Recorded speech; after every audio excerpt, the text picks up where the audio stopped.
जय श्री राम मित्रों, आज की इस वीडियो में हम आपको एक ऐसे मूल्य को दिखाने जा रहे हैं जो कि हमारे बागेश्वर धाम के महाराज पंडित धीरेन्द्र कृष्ण शास्त्री जी को, जो कि हमारे सनातन धर्म का एक मजबूत पिलर है। यह मुल्ला न सिर्फ हमारे धीरेन्द्र कृष्ण शास्त्री जी को बल्कि हमारे सनातन धर्म के बारे में अभद्र टिप्पणी और अभद्र व्यवहार कर रहा है और हमारे धर्म का मजाक उड़ा रहा है। इसीलिए सभी सनातनी भाइयों से ये अनुरोध है कि इस वीडियो को शेयर जरूर करिएगा ताकि ज्यादा से ज्यादा इस मूल्य को जवाब दिया जा सके। बागेश्वर बाबा अपने भक्तों को ज्ञान दे रहे हैं कि अगर आपका कोई काम सफल नहीं होता या आप परेशान हैं तो चिंता करने की कोई ज़रूरत नहीं है। आप बस लाल रंग के कपड़ा में एक नारियल को बांधकर साल में एक बार इनके बागेश्वर धाम की पेशी शुरू कर दीजिए, आपका सारा काम सफल हो जाएगा।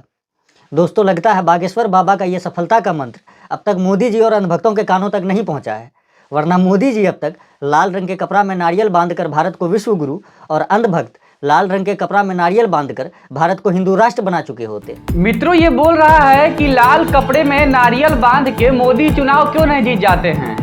तो अरे मूर्ख, मैं तुमको सबसे पहले ये बताना चाहूंगा कि लाल कपड़े में नारियल बांध करके हम अपने पिता यानी कि बजरंग बली को समर्पित करते हैं और हम अपने इष्ट देव के लिए जो भी कर सकते हैं वो करेंगे। और हमारी भक्ति अगर सच्ची होगी तो भगवान का आशीर्वाद जरूर मिलेगा। और हमारे बजरंग बली तो इतने दयालु हैं कि बस एक नारियल पर ही अपने भक्तों को दिल खोलकर आशीर्वाद दे देते हैं। बात है हमारे मोदी जी की, तो उन पर तो स्वयं भगवान श्री राम का आशीर्वाद है। इसीलिए तो तीसरी बार लगातार सरकार बनने जा रही है और तुम्हारे जैसे मुल्लों को जय श्री राम बोलना ही पड़ेगा। तो बागेश्वर बाबा के मुताबिक ये मंत्र इतना ज़्यादा पावरफुल है कि ये मंत्र पढ़ने से भूत का फट के फालूदा हो जाएगा और उसको भागने का रास्ता नहीं मिलेगा।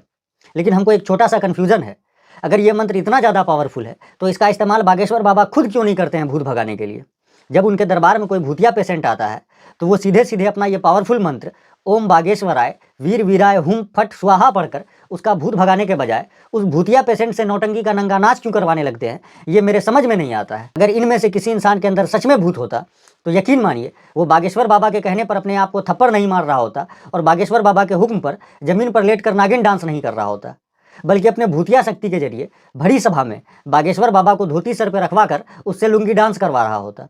इसलिए दोस्तों, हम आप लोगों से बस यही कहेंगे कि बागेश्वर बाबा के इस स्क्रिप्टेड भूतिया नौटंकी को आप लोगों को ज़्यादा सीरियसली लेने की ज़रूरत नहीं है। कंफ्यूजन तो हमको ये भी है कि तुम्हारे पिता का आज तक नाम नहीं मालूम चला, इसीलिए तुम्हारी मानसिक स्थिति थोड़ी सी खराब लग रही है। यहाँ पर प्रेत आत्माओं को दंड दिया जा रहा है ताकि वो दोबारा कभी किसी मनुष्य शरीर को धारण करने से पहले 100 बार सोचे। ठीक उसी तरह जिस तरह तुम लोग आज पत्थर फेंकने से पहले 100 बार सोचते हो। जिनको भूत बाधा या ऊपरी बाधा है, दोनों हाथों की मुट्ठी बांध लीजिए। हम एक साथ प्रयोग करेंगे, एक बार में ही सबको मुक्ति मिल जाएगी। और मारो चमीटा राम।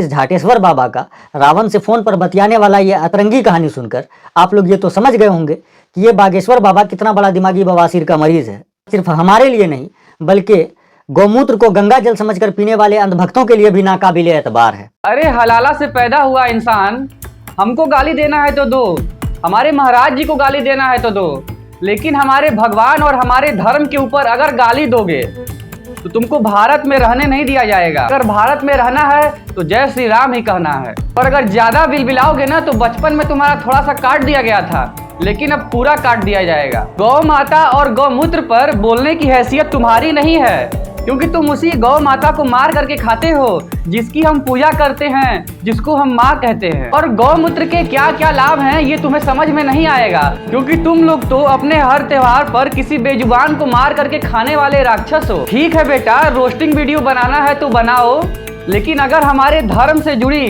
कोई भी टिप्पणी करोगे तो घर में घुस करके मारा जाएगा। जो इंसान राम जी का पालतू होता है उसके गले में बागेश्वर बाबा की तरह कंठी माला होता है, और जो इंसान फालतू होता है वो बिना माला के होता है।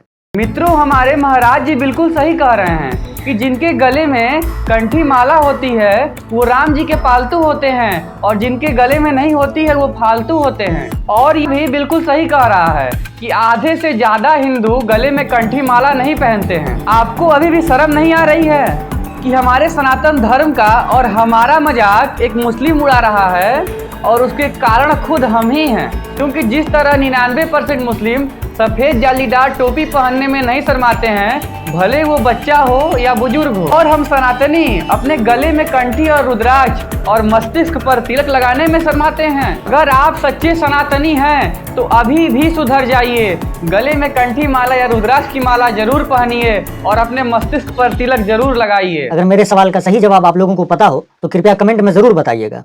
दोस्तों, डॉक्टर बनने के लिए लोग मेडिकल कॉलेज जाते हैं, इंजीनियर बनने के लिए इंजीनियरिंग कॉलेज जाते हैं, एक्टर बनने के लिए एक्टिंग इंस्टीट्यूट जाते हैं और मौलाना मौलवी बनने के लिए लोग मदरसा जाते हैं। लेकिन ये लोग बाबा बनने के लिए कौन सी जगह पर जाकर ज्ञान हासिल करते हैं और इन लोगों का गुरु कौन होता है जो इन्हें इस प्रकार का अद्भुत और अनोखा ज्ञान देता है जिसे सुनकर एक अंगूठा छाप इंसान भी अपना माथा पीटने पर मजबूर हो जाए। तो बेटा ऐसा है कि तुम लोग जैसे हिंदू पैदा होते हो और जन्म के बाद काट करके मुस्लिम बना दिया जाता है, लेकिन बाबा बनना इतना आसान नहीं है। बाबा बनने के लिए हमारे शास्त्र जैसे कि महाभारत, रामचरितमानस, शिव महापुराण, गायत्री पुराण तथा अन्य हमारे शास्त्रों की जानकारी या पूरा अध्ययन और ज्ञान होना चाहिए। और बाबा वही बनता है जिस पर हमारे राम जी की कृपा होती है। और हमारे सनातन के बाबाओं के तुम बारे में बात कर रहे हो, अगर उनके चरणों के धूल बराबर भी तुम्हारा ज्ञान हो जाए ना तो तुम्हारा ये जीवन सफल हो जाएगा। हमारे पापा नहीं है और बहुत बहुत धन्यवाद कहना चाहते हैं। बिटिया, कौन कहता तुम्हारे पिता नहीं? पागल हो क्या? हा? आज से हम हैं जीवन भर के लिए बिटिया। अब मुस्कुराना है, हा? कभी भी लगे तुम आते रहना तो ठोको। बाबाओं का संबित पात्रा देश के तमाम हिंदुओं से अपील कर रहा है कि कायरों जग जाओ और सब हिंदू अपने हाथ में हथियार उठा लो और कह दो कि हम सब हिंदू एक हैं। वैसे दोस्तों, अगर इस बाबा को देश के हिंदुओं की सच में चिंता होती तो वो उन्हें हथियार उठाने के लिए नहीं बल्कि कलम उठाने के लिए कहता। देख रहे हैं ना, जब हमारे गुरुदेव भाला और शस्त्र उठाने के लिए कह रहे हैं तो कैसे इसे डर लग रहा है और कैसे ये ज्ञान दे रहा है कि हथियार की जगह कलम उठाना चाहिए। और बात है कलम की, तो कलम की शक्ति तो हिंदुओं के पास पहले से ही है। कलम की जरूरत तुम्हारे जैसे मुल्लों को है, इसीलिए हमारी इतनी फिक्र मत करो। और तुम्हारे जैसे लोग कहीं रास्ते में मिल जाएं तो उसके लिए हथियार तो रखना ही न पड़ेगा। कलमोहे ऐसे भी हैं जो चादर चढ़ाने जाते हैं, ऐसे कलमोहों को कहेंगे नक्कटा आगी के लगे। वैसे इस दोगलेश्वर बाबा से मेरा एक छोटा सा सवाल है, अगर मजार पर चादर चढ़ाने वाला हर सनातनी हिंदू कलमुहा और नक्कटा है, फिर तो ये गाली इस देश के प्रधानमंत्री मोदी जी पर भी फिट बैठता है। कहा कि मजार पर चादर तो मोदी जी भी चढ़ाते हैं। पहली बात तो जो जा करके चादर चढ़ा रहे हैं वो सनातनी है ही नहीं, वो हिंदू है ही नहीं। और बाबा बिल्कुल सही गाली दे रहे हैं, बल्कि और गंदी गाली देनी चाहिए। और बात है मोदी जी की कि मोदी जी चादर चढ़ा रहे हैं, तो बेटा पहले अच्छे से ज्ञान लेकर के वीडियो बनाया करो। सारी जानकारी के लिए बता दें कि मोदी जी ने कभी चादर चढ़ाया नहीं है, वो चादर भेजते हैं। चादर चढ़ाने और भेजने में अंतर होता है। और मोदी जी चादर इसलिए भेजते हैं कि समाज में भाईचारा बनी रहे, क्योंकि वो अभी भी कोशिश कर रहे हैं, अभी भी मौका दे रहे हैं कि भाईचारा बनी रहे। लेकिन ये बात तो सबको पता है कि भाई के नाम पर कसाई कौन है। मित्रों, ऐसे ही बहुत सारे मुल्ले हमारे सनातन धर्म, हमारे गुरुदेव भगवान लोगों के खिलाफ वीडियो बना रहे हैं और समाज में एक गंदी विचार फैला रहे हैं। इसीलिए इनको जवाब देना अति आवश्यक है। अगर आपको हमारा वीडियो पसंद आया तो वीडियो को लाइक करके चैनल को सब्सक्राइब कर दीजिएगा। और आपको ये वीडियो कैसा लगा हमें कमेंट में जरूर बताइएगा। अब आपसे मिलते हैं अगले वीडियो में, तब तक के लिए जय श्री राम।